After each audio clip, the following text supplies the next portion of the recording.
The embargo for Black Myth Wukong is dropping on the 16th or 17th of this month, depending on where you are in the world. Reviewers have a copy of this game in their hands right now, however, something seems a bit off about the whole process.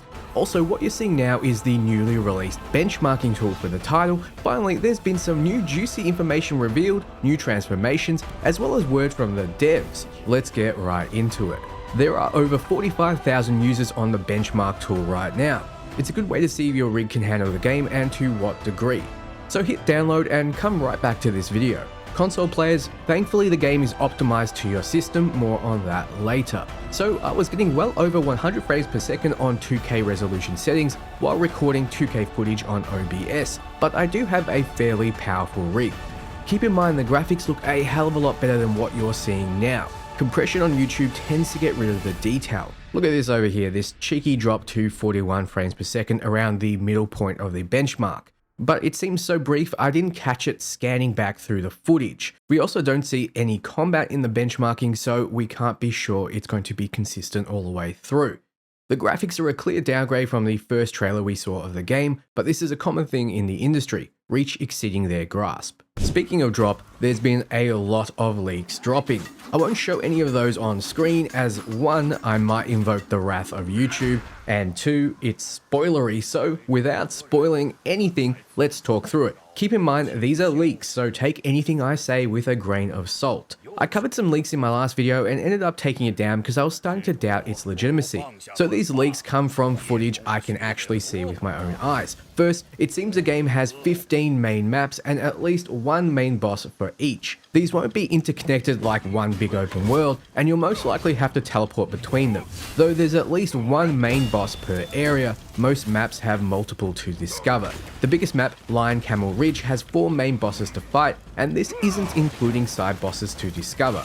So yes, there are hidden bosses, some requiring key items to access. There are more than 4 hidden small maps as well. Endings are seemingly based on NPC interactions, so no doubt discovering all these hidden maps and bosses will garner the best ending, as you would have interacted with everything. I don't expect a Mass Effect level of storytelling, so you shouldn't expect multiple endings to be more complicated to achieve than simply talking.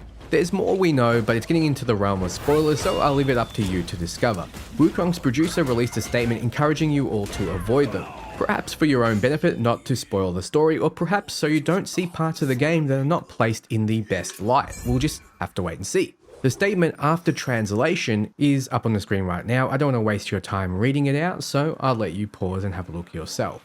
Look, I do feel for devs who have poured their lives into games, only for someone to leak the story and wreck the experience of others. I understand that completely, however when it comes to gameplay spoilers, I and many others will cover them because we're gamers. We live for this stuff, we want to know what a game really is like before we invest our money.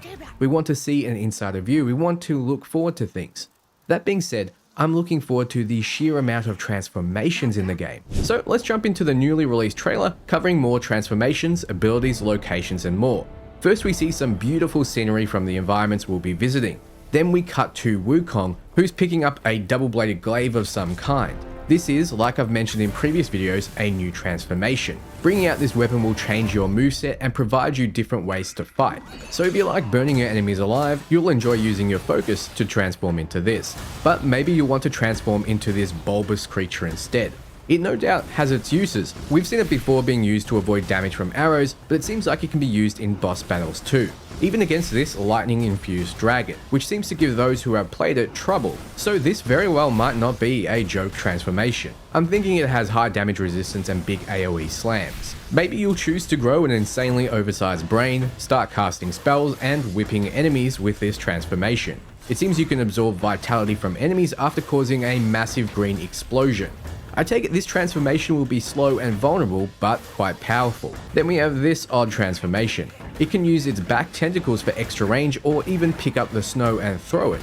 I assume what you throw is based on the terrain you're on. This transformation seems quite nimble, so together with that range, it could be quite deadly. Then for fire lovers, we have a feline-like transformation where you gain a dagger and fire breath. It seems nimble and deadly, especially when it blows itself up, Yamcha style, to do fire damage in a large AoE. No doubt this will be very effective against the spiders he's fighting. Then we have Wukong fighting bosses. First is the second stage of the Tiger boss, and Wukong uses the Buddha transformation to push it back. Next, I can't even describe what this boss is, but Wukong has transformed into something with a rapid-fire crossbow attack.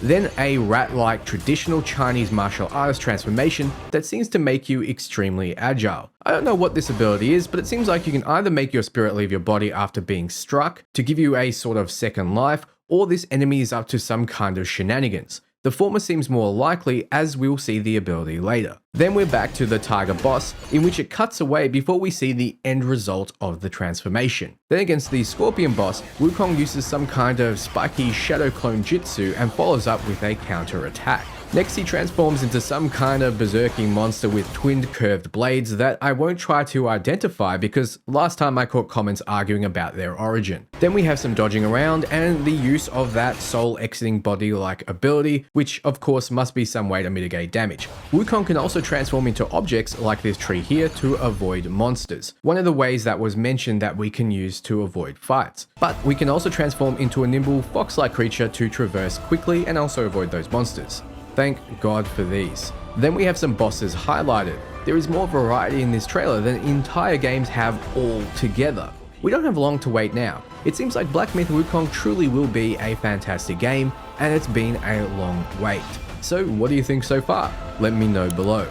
Like mentioned, I'll be covering this game, so for this and everything RPG, you're in the right place. Ciao friends.